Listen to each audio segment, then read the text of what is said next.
Ja, så kører vi. Og Lennart, den har fast fisk på.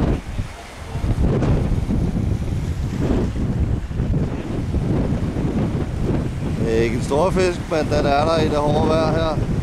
Vi har skiftet over til blæk efter Bennys anvisninger.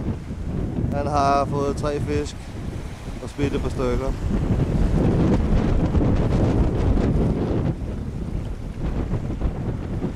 Jeg kom så på landmændeleve. Alle fisk gælder til bilen på sådan en tur.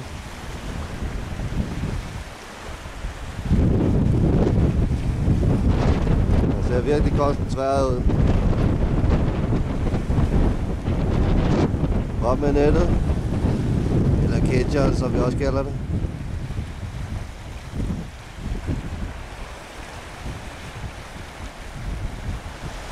Kan vi få et klip af fisken? Ja, det er lidt hårdt at holde kameraet. Vi kan se på bølgerne, så... Der var den tomme.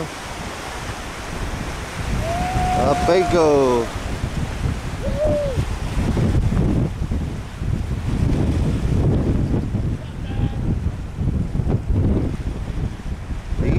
Fin fisk. Og vi slutter for nu.